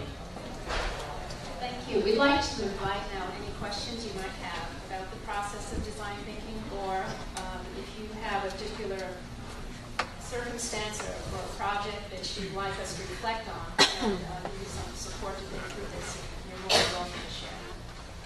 So I just have a question about the ecosystem that you're developing the product within. So how do you think about competition when you're executing these design thinking exercises, right? Because you can be in a same castle where you're like, okay, I'm at IBM, this is my environment, but I guess others are going to be operating in environments that are more exposed, right? Especially in tech. So how do you think about competition? So more than competition, you should think more deeply about the core customer base that you're trying to serve. And the high-tech example, the startup that I was part of, we had defined our customer as a desktop administrator who is time-strapped and needs to get set up our solution or any of these solutions that our competitors will offer within one hour or less, and at a price point that's the same price point as a traditional product that we were using. So we're trying to constrain ourselves in a way where we said we are solving a concrete pain point for a customer at a price which is so appealing that that's a unique value prop.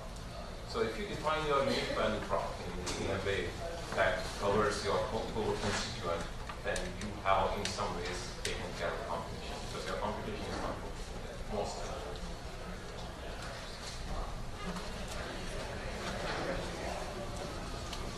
Gage Sagat, I'm a chief executive for Silent Innovation Labs. I benefit from the design thinking very collaborative. I have a couple of quick questions. The mic.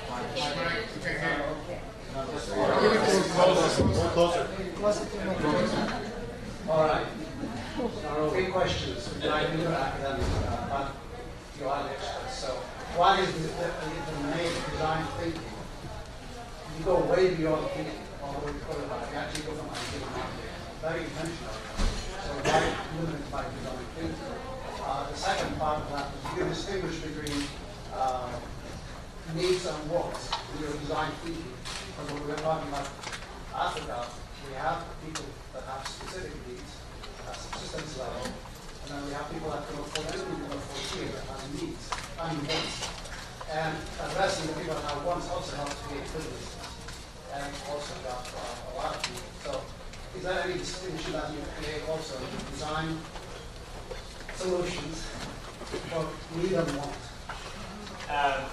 So to the first question, at the time I was in IDEO and we were branding design thinking. I was a part of that movement.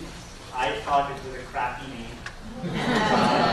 But I got proved wrong because with how much it spread in terms of its brand value, it was terrific, right? And I think it was powerful because it points to the aspect that there are different flavors of thinking.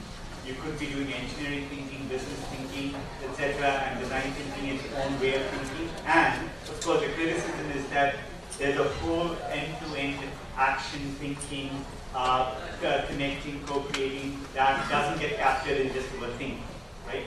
But anyway, that's as far as the name is concerned. As far as the need versus want is concerned, I would say that the field of design thinking has grown a lot in the last few years. I actually practice, I work on a model that we call deep change methodology that incorporates design thinking as one of the components of it, where we make a very, very sharp distinction between needs and wants, but also not needs and wants in terms of the unit that is the person, but needs at a larger level going into different time frames. Because what is a need right now in this world might not be the need you need when you're looking at a problem that is going to happen or there's a danger of it happening. So if you're looking at it in terms of system behavior and the resilience and the sustainability of the system going forward at scale in a complex setting, then it's not just sufficient to just identify the wants, because the wants is closer to what people are going to slap down the money for, right? But I would say that no matter what it is, your action ultimately has to go through institutions and leaders and activists and people and users and in a very multi-stakeholder system. And you're dealing with people. And there is a certain way in which you have to translate the value proposition to them, but wrapped in an offering that speaks to what is it that they are motivated in. And that might fall in the category of a want or a need. But so it's kind of there's a plurality of intention where you're looking at the changing, moving the needle at the level of the larger issue, but you're also dealing in the currency of what people want. That's something. I mean, just regarding the want versus need, if you look at Mac products, for the rest of the people, it's a want. But for desktop publishers, it was a need when they started out back in. Yes. Yeah. No, we have a question right here. Yeah. Okay. I'll get to you. Thank you very much for the presentation. I'm Deborah from Resilient Africa Network, Macquarie University. I wanted to commend Bunny introduced a human-centered design approach to our innovators in our lab, and he dramatically changed the whole process and their mindsets and how they view the whole process and their journey to innovation. But I still have some questions. I will refer to the presentation we had in the morning by Dr. Hamid. She mentioned that markets in Silicon Valley are homogeneous, whereas in Africa, we have diverse markets. She actually quoted big numbers. And truly, we have diverse tribes. We have many tribes, many languages. So as you deeply immerse yourselves in these communities, how do you make the process very easy for designers in such a diverse community with so many tribes, many languages back at home? I think we have so many communities that have many cultural values and many attitudes and so on. How do you make the process so seamless for the designers?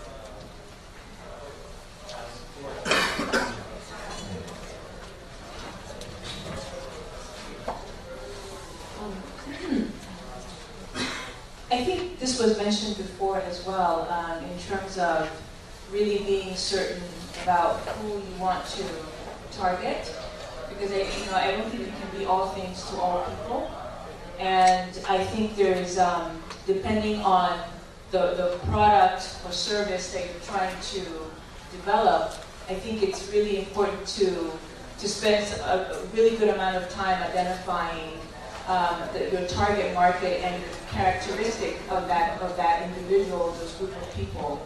I think that's an important part of distilling a very sort of complex environment and providing a product or a service to that environment. Being very clear about what your product or service can do and who is best fitted to benefit from that. I think that's a key element. Can't skip that. Can I make a comment? So what you discussed is a classic kind of a conflict between the desire to have a very scaled kind of a product and a scaled success, and the challenge, because at the level of the consumer or the user, they fall in such diverse contexts that how do you even design it? And there are many dimensions to diversity, but let's just take language, right? And let's take India, for example, highly regionalized, heterogeneous society with many languages, right? And I worked in India, and I worked in a village in India where I moved 100 kilometers, and I speak smackerings of 6 languages, and none of my languages helped me. I was an outsider, I was distrusted, I could not communicate, it was really hard for the first 6 months. And that's the kind of language barrier you can have in highly regionalized places. And then the question is what are things that have actually permeated despite that diversity? What are systems that have, right? And can you derive some principles out of that so that you can use those principles in any other system that you're doing, such that scale is not compromised and you're being respectful to the challenges of a highly diversified community that you're trying to reach, right? And I don't have the answers to that, but I can tell you the 2 things that we are finding very particularly useful in a philosophical approach, which is that you think in terms of highly flexible platforms, not just unique products. The moment you think of a unique product, you tie yourself to the context in which that product exists, and then to translate it, you might not even be able to do a pick and place, you might have to reinvent it completely in some other context, and all that effort that you put in making it really good for that targeted customer doesn't buy you very much the next time around. But if you're thinking of a platform that and design it intelligently, so you bring it very close to the surface where a whole lot of people can reach out to the platform in different ways and contextualize, put energy into it and contextualize it and make it their own.